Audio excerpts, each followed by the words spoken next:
About tonight now, there's new hope for those who are allergic to eggs, and Melissa Goat tells us more. Ice cream, pastries and dessert.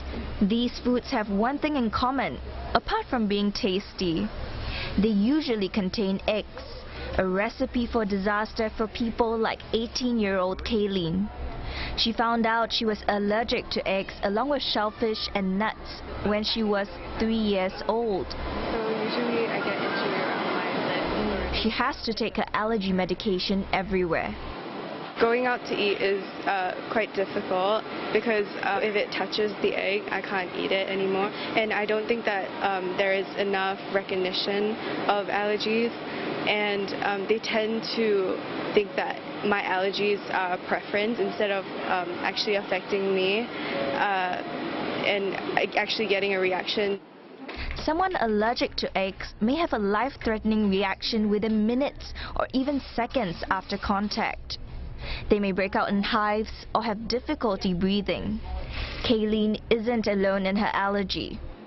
In children less than 3 years old, egg allergy is about 1.8% of the Singaporean population. We can see that it is still one of the top 3 reasons people go to the emergency department for allergic reactions to food. Melbourne-based Murdoch Children's Research Institute is working with Singapore's National University Hospital to tackle the allergy. They are each recruiting 40 participants aged between 5 and 30. We give very small amounts of the food protein every day and try to desensitize the immune system so that at the end of it, it's able to tolerate the egg protein as something that is harmless and doesn't create a reaction against it. And adding the probiotic will actually increase the efficacy and safety of oral immunotherapy. This approach has already had some success with peanut allergies, with effects lasting 4 years after treatment. If the 20-month trial with eggs is successful, the approach could be extended to treat more food allergies. And for more, we have in the studio today the lead principal investigator of the trial and associate consultant for the Division of Pediatric Allergy at NUH, Dr Lydia Wong. Dr Wong, thanks very much for joining us this evening. So just from Melissa's last sentence over there, you guys have done this with peanut allergies. How is that going to translate now to this particular allergy that we're talking about with eggs?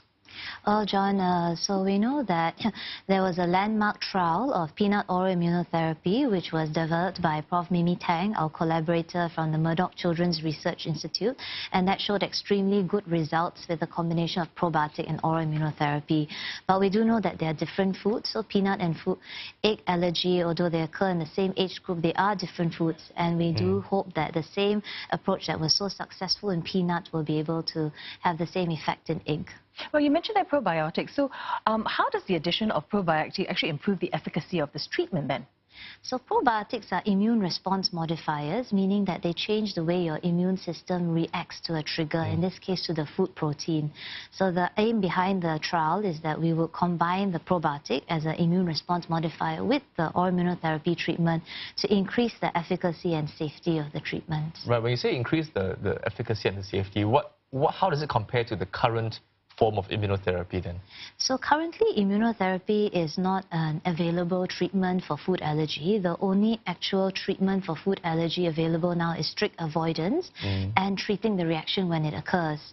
And we have also, there have been many trials and studies on oral immunotherapy itself, including in egg, but there have not been a trial that looks at the combination of probiotic together with the oral immunotherapy, apart from the one in peanuts. So we're talking about possibly keeping the reaction away for a longer time, possibly lifelong? We're talking about a higher proportion of the patients undergoing the treatment who are able to safely eat the food at the end of the treatment and being able to continue in that state for a longer period. So, Dr. Wong, I have a question. So, some people develop allergies later in life. So will this actually help them in any way?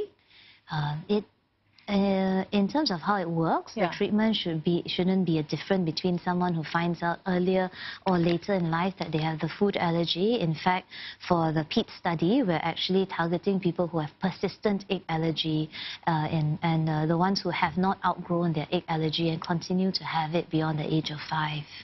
So, you know, there's this method of thinking among the older generation, like perhaps if you have an allergy, maybe introduce small amounts at a go and see whether this sort of weans them off the allergy. I know maybe clinically it's done as well, but maybe in a controlled environment. Should that be done by the layperson, you think? So I think they got the idea correct, you know, that if you stimulate the immune system by giving them small amounts of what it reacts to, perhaps we can induce this state of desensitization. But the difficulty with that is that you run the risk of a severe allergic reaction. So everything needs to be done in a very precise, calculated dosage, in a proper schedule, and it needs to be safe as well. So what's next for this trial stage then?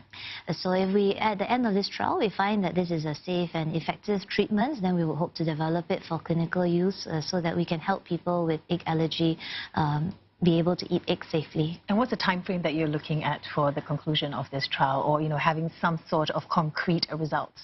So the trial will run for 18 months. The treatment is for 18 months, the trial is for 20 months, and then there will be data analysis, and we hope that we will get some results from it probably within the year after that. Oh, all right. Well, thank you very much for coming in and speaking to us, and we wish you all the best for this. We've been speaking with Dr. Lydia Wong for helping us understand this form of egg allergy, lead principal investigator and associate consultant.